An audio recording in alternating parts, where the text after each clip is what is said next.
di dunia maya, khususnya media sosial Facebook, sekelompok orang yang sebagiannya adalah paranormal dan juga penggiat gereja setan mencoba mengirimkan santet atau guna-guna kepada Presiden terpilih Donald Trump. Mantra yang diucapkan ini bertujuan agar Trump bisa lengser dari kursi kepresidenan negeri Paman Sam. Meskipun sedikit tidak masuk akal, ternyata banyak yang menginginkan agar guna-guna itu berhasil sehingga Trump tidak menjabat lagi. Memang banyak cara usaha atau percobaan yang bisa dilakukan seseorang untuk menyingkirkan rival atau orang yang tidak disukainya. Seorang pemimpin politik atau pemimpin negara bisa saja dilengsarkan dari kekuasaannya dengan cara dikudeta, dikriminalisasi, atau yang lebih jahatnya adalah dengan menghilangkan nyawanya. Telah banyak contoh kasus pembunuhan dan percobaan pembunuhan yang dilakukan kepada pemimpin negara. Pemirsa, inilah kasus percobaan pembunuhan pemimpin negara versi on the spot.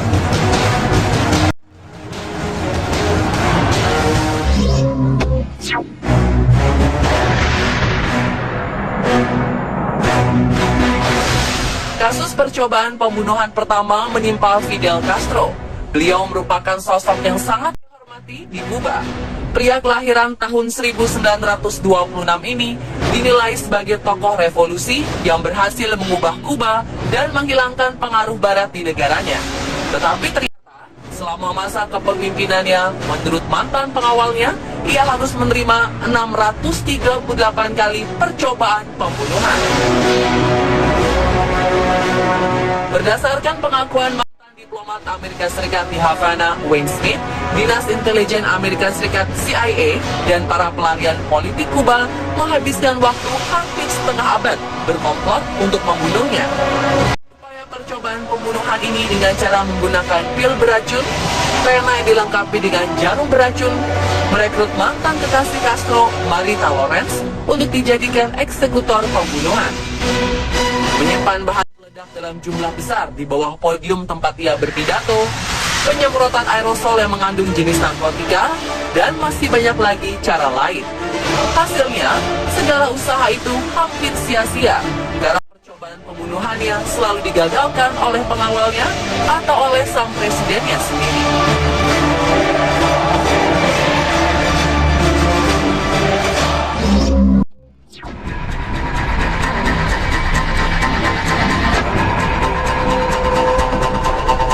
Vladimir Ilyich Ulyanov, atau lebih dikenal dengan nama Lenin, adalah seorang revolusioner komunis Rusia, pemimpin partai Bolshevik, dan juga pernah menjadi Perdana Menteri Uni Soviet. 30 Agustus 1918, percobaan pembunuhan kepada Lenin dilakukan oleh seorang politisi, Fanny Kaplan. Kasus yang dikenal dengan The Kaplan Incident ini disebabkan oleh dendam Kaplan terhadap Lenin karena menutup partainya. Lenin ditembak 3 kali dan menderita luka di bagian rahang dan pundaknya. Namun usaha pembunuhan itu gagal karena Lenin selamat dan malah semakin membuat dirinya terkenal. Ia memanfaatkan isu penembakan sebagai alat untuk semakin menguatkan akarnya di politik Uni Soviet.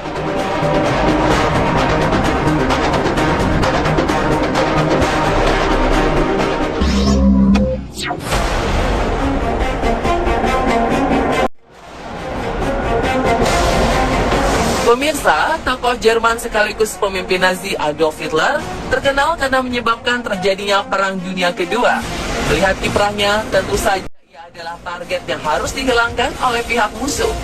Dikabarkan, Hitler nyaris kehilangan nyawanya akibat 42 usaha pembunuhan terhadap dirinya. Ada satu usaha pembunuhan yang begitu terkenal, bahkan pernah diangkat sebagai kisah film yang diperankan oleh Tom Cruise.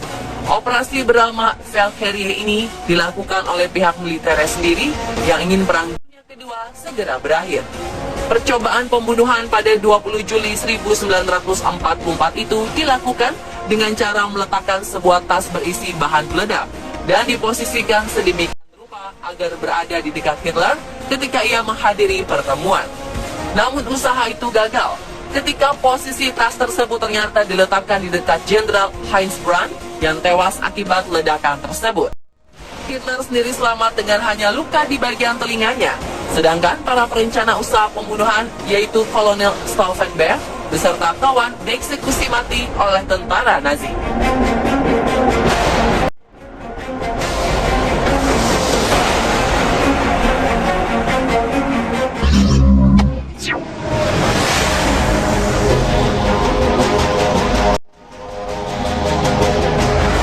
Menjadi presiden untuk negara besar seperti Amerika Serikat tentunya bukan hal yang mudah. Ia bisa saja menjadi target pembunuhan dari berbagai pihak yang tidak menyukai kebijakannya, seperti Abraham Lincoln dan John F. Kennedy. Kedua tokoh ini menjadi korban pembunuhan karena ada sekelompok orang yang tidak menyukainya. Namun untuk percobaan pembunuhan kepada Ronald Reagan bisa disebut unik dan sangat aneh. Presiden Amerika Serikat ke-40 itu ditembak oleh seorang pria bernama John Hinckley Jr. pada 30 Maret 1981.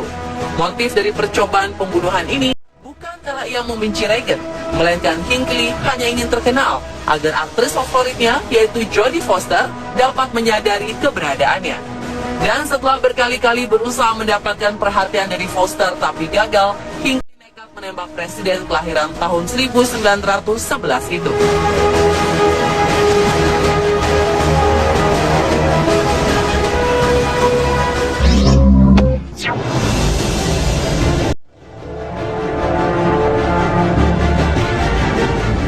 Belum lama ini, tepatnya Agustus 2016 silam, pria bersenjata berupaya membunuh Kanselir Jerman Angela Merkel saat berada di kota Praha, Republik Ceko. Si pembunuh menaiki mobil warna hitam dan mencoba bergabung dalam konvoi rombongan Merkel. Namun aksi percobaan pembunuhan ini berhasil digagalkan oleh pihak polisi Republik Ceko yang curiga dan mencegat mobil pria bersenjata itu. Pria yang tak disebutkan namanya itu langsung ditahan oleh pihak berwajib. Menurut laporan, ternyata Merkel sudah diintai sejak dalam perjalanan dari bandara menuju kota Praha.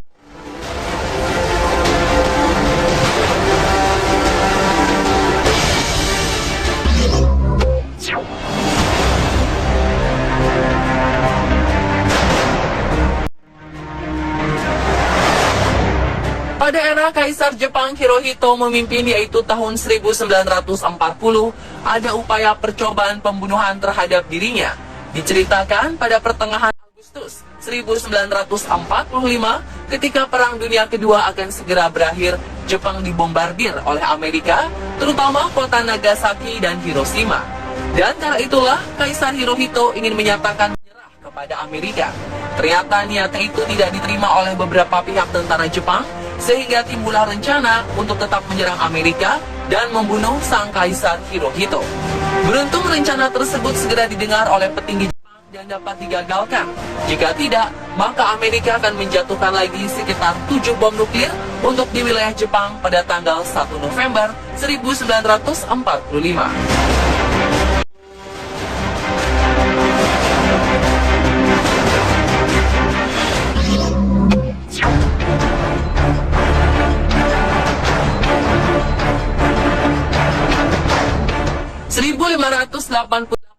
Inggris adalah negara yang miskin, sedangkan negara yang menyandang gelar adik kuasa di dataran Eropa pada masa itu adalah Spanyol. Negara Spanyol yang saat itu dipimpin oleh Raja Philip menginginkan anaknya menjadi raja di dataran Inggris, serta menginginkan agama Katolik disebar di pulau tersebut. Untuk memuluskan rencananya itu, Raja Philip berencana melakukan pembunuhan terhadap pemimpin Inggris, yaitu Ratu Elizabeth I. Spanyol mulai mengirimkan armada perangnya ke Inggris untuk membunuh sang ratu, lalu mengambil alih kerajaannya. Namun nasib tak dapat diubah. Pelayaran pasukan Spanyol harus berakhir di tengah lautan karena terhempas badai dan cuaca buruk yang membuat seluruh awak dan pasukan tersebut tenggelam sebelum menyentuh daratan Inggris. Mungkin jika rencana pembunuhan Ratu Elizabeth I itu berhasil dilakukan, bisa saja negara bernama United Kingdom dan revolusi Amerika tidak akan terjadi.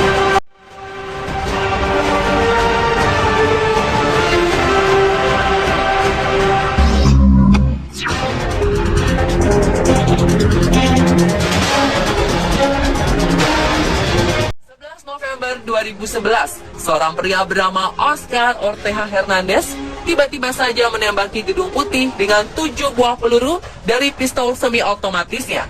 Ia berencana ingin membunuh Presiden Barack Obama. Namun usahanya itu tidak berhasil. Pelaku kemudian ditangkap dan dibawa ke kantor polisi untuk diselidiki. Setelah diselidiki, motif Hernandez untuk membunuh Presiden Amerika Serikat ke-44 adalah karena ia mengklaim bahwa Obama adalah seorang antikristus. Dan ia ingin membunuh Obama karena ia tak suka dengan pemimpin yang antikristus. Ternyata beberapa minggu sebelumnya, Hernandez pernah mengirim sebuah video kepada presenter terkenal Oprah Winfrey.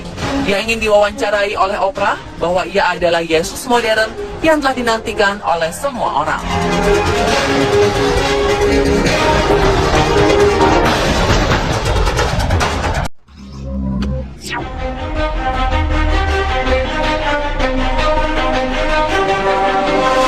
Yang terakhir adalah Insinyur Soekarno. Karena idealisme dan kepemimpinannya, sang proklamator sering menjadi target pembunuhan. Soekarno memastikan ada berapa kali percobaan pembunuhan terhadap Presiden Soekarno. Sang putri, Megawati Soekarno Putri, pernah menyebut angka 23 kali. Sedangkan mantan pengawal pribadinya, Sudarto dan Subroto, hanya mampu mengingat 7 kali upaya percobaan pembunuhan. Berbagai cara dilakukan pihak musuh untuk membunuh Soekarno. Mulai ditembak oleh pistol dari jarak dekat, ditembak peluru mortar, ditembaki pesawat MiG-17 yang dipiloti Daniel Maukar, dihujani granat dan bom dari pesawat tempur, hingga dikepung kelompok anggota DITII. Dan kesemua usahanya itu selalu kandas, Bung Karno tetap selamat. Menghadapi percobaan pembunuhan terhadap dirinya, ternyata pria kelahiran 6 Juni 1901 ini tidak menjadi takut dan gentar. Ia selalu mengatakan bahwa mati hidup adalah kehendak Tuhan. Dan itulah pemirsa, kasus percobaan pembunuhan pemimpin negara versi On The Spot.